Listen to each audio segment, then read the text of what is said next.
ओम नमो भगवते वासुदेवाय। सप्तविंशोऽध्याय। मैत्रेय उवाच। शृणोमि दूरतत्त्ववाणी ए जीवतरे ଯାହା ଶୁଣି କପିଳ ରୂପେ ପ୍ରିୟ ଭାବେ जननी प्रवृद्धि प्रस्तावे ଯାହା କହିଲେ ନାରାୟଣ ନିଶ୍ଚଳ ଚିତେ ଏବେ ଶୁଣ। ଶ୍ରୀ ଭଗବାନ ଉବାଚ। ବିଷ୍ଣୁ କହନ୍ତି ତୋଷମନେ ମନୁତନୟା ସନ୍ନିଧାନେ ଶୁଣ ଜନନୀ ଏକ ମନେ ଯେ ହରି ଅଜ ନିରଞ୍ଜନେ ନିର୍ଗୁଣ ନିର୍ବିକାରମୟେ ବସଇ ଆତ୍ମା ରୂପେ ଦେହେ ସେ ଧର୍ମ ଦେହେ ବଦ୍ଧ ହୋଇ ଆତ୍ମାକୁ ଅହଙ୍କାର ବହି ଆତ୍ମାର ଦୁଃଖ ସୁଖ ଜାଣେ କର୍ମର ଗତି ନ ପ୍ରମାଣେ ଆତ୍ମାର ଗତି ଆତ୍ମା ପାଖେ ନିର୍ତ୍ୱ ଭ୍ରମଇ ଦୁଃଖ ସୁଖେ ଦେହକୁ କରେ ଅହଙ୍କାର ଏଣୁ ହରଇ ଜ୍ଞାନ ତାର ନିରତେ ଅହଙ୍କାର ଘେନି ସେହୁ ପଡ଼ଇ ନାନା ଯୋନି ଯେମନ୍ତେ ଜଳେ ପ୍ରାଣୀ ପଶେ ପୁଣି ଉଠିଲେ ଶିର ଦିଶେ ଜନ୍ମ ମରଣ ଏହି ମତେ ଅଜିଲା କର୍ମର ଆୟତେ ଆତ୍ମାର କର୍ମ ଫଳ ଘେନି ଏମନ୍ତେ ଭ୍ରମେ ନାନା ଯୋନି ଅନେକ ଏ ଘୋର ସଂସାରେ ଜୀବ ଭ୍ରମଇ ଅହଙ୍କାରେ ଦୁଃଖ ଲଭଇ ବାରେ ବାରେ ଆତ୍ମାର ଗତି ନ ବିଚାରେ ସ୍ୱପ୍ନ ଅନର୍ଥେ ଯାହା ଲେଖି ନାନା ପ୍ରକାରେ ଉପଲକ୍ଷି ଦେଖନ୍ତେ ମଣେ ତା ପ୍ରତ୍ୟକ୍ଷ ଯେହ୍ନେ ଜାଗ୍ରତେ ହୁଏ ମିଛ ଏ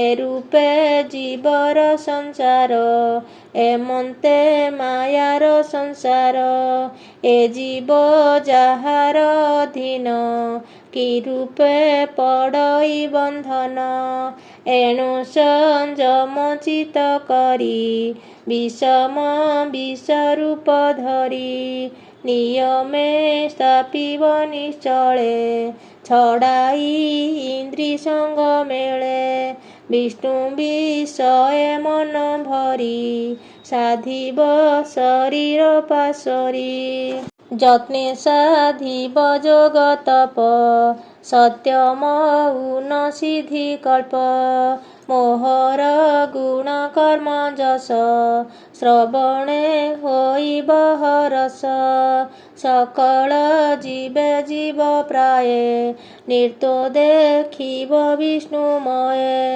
ପ୍ରାଣୀଙ୍କ ହିତେ ଥିବ ନିର୍ତ୍ୱ ପ୍ରାଣୀଙ୍କ ହିତେ ଥିବ ନିର୍ତ୍ୱେ ଚଞ୍ଚଳ ହୃଦୟ ସଂଯୁକ୍ତେ ପ୍ରାଣୀଙ୍କ ହିତେ ଥିବ ନିର୍ତ୍ୱେ ଚଞ୍ଚଳ ହୃଦୟ ସଂଯୁକ୍ତେ ଆଶ୍ରମ ଆଶ୍ରାତତ୍ୱ ମତେ ସତ୍ୟ ଶୌଚ ଇନ୍ଦ୍ରିଯୁତେ କର ଛାଡ଼ିବ ଜଡ଼ ଦେହ ତ୍ରିଅହଙ୍କାର ମାୟା ମୋହ ହୋଇବ ତୁଷ୍ଟ ଦୟା ଶାନ୍ତି ଧୈର୍ଯ୍ୟ ଛାଡ଼ିବ ମନୋଭ୍ରାନ୍ତି एते साधने चित करी दृढे साधिब ब्रह्मचारी।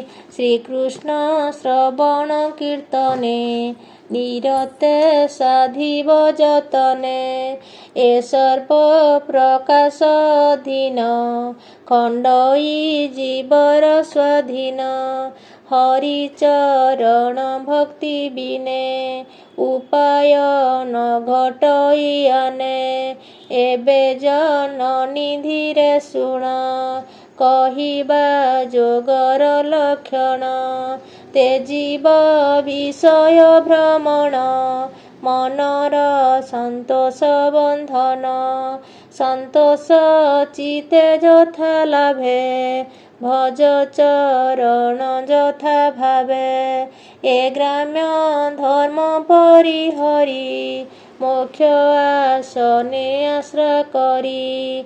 जीव कुशल सर्वस्थाने चिंतिब परम जतने। दूरे ते जीव मिथ्या भाषा दूरित बुद्धि परहिंसा। धन अर्जन अति गाढ़े चिंता न करिबनि बिड़े। तपस उच्च ब्रह्मचारी वेद अभ्यास नृत करी। पुरुष अर्जन मौन साधिब जोगर आसन।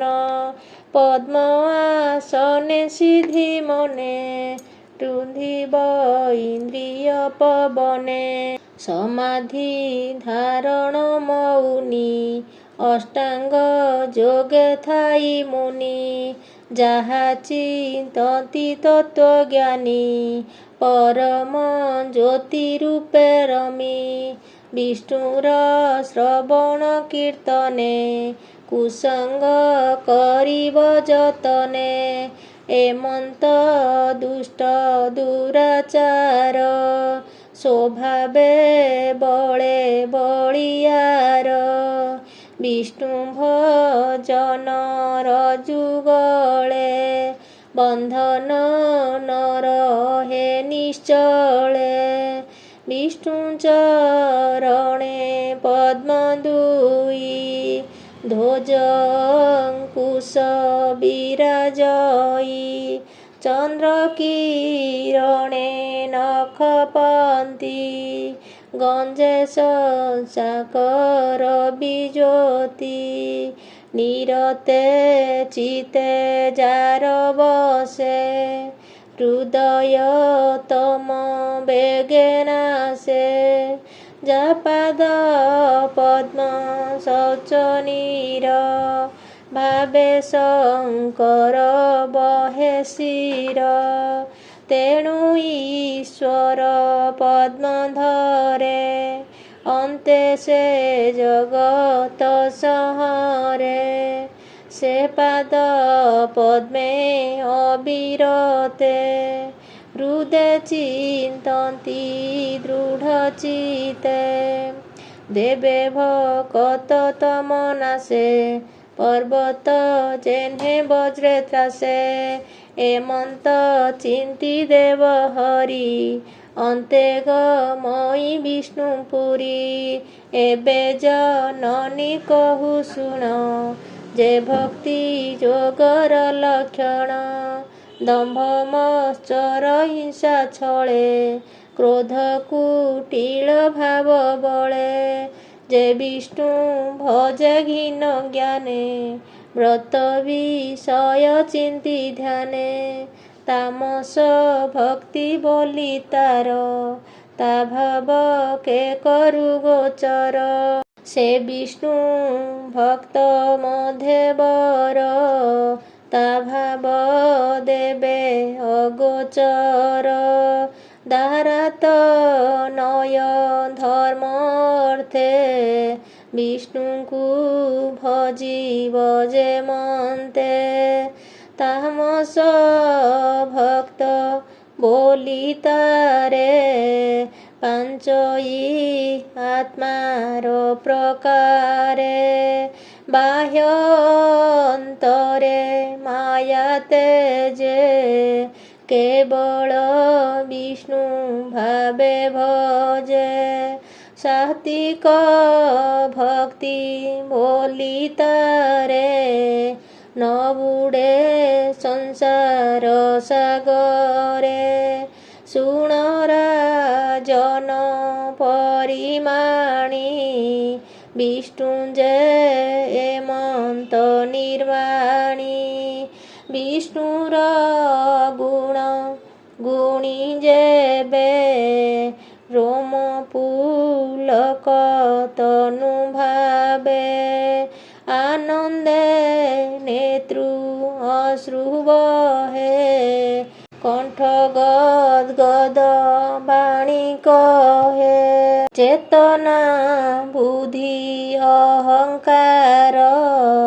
जे भूत विषय गोचर ए सर्व हरि भाव मने गंगा समुद्रे मिशे जेने सात्विक भक्ति बोली तारे से ही दुर्लभ ए संसारे त्रिगुण बोध से मिलई उदय अस्त तार नाई एमंते भक्ति चारि भावे तो अग्रे कहिली प्रस्तावे मुक्ति जे चारि भागवर्णी संजमे सुणंगो जननी ए चारि मुक्ति जे प्रत्यक्षे गोविंद भक्त नईछे निर्त्वे भावन्ति निर्विकारे जे से धन्य संसार सागरे के जानी पारे तार भाव सेही प्रत्यक्ष पद्मनाभ से चारि प्रकारे प्रमाणी भक्ति लक्षण एबे जानी अविद्या बोध एबे नाश निर्मल कैवल्य प्रकाश एमंते भक्ति जोग बाणी कपिल माता गे भणी संसार जनहित अर्थे तृतीय स्कंध भागवते ज्ञानामृतमय रस कहिला जगन्नाथ दास इति श्रीमद्भागवते महापुराणे पारमहंस्य संहितायां 82 तृतीय स्कंधे कपिल देवहूति संवादे नाम 27 ओम नमो भगवते वासुदेवाय।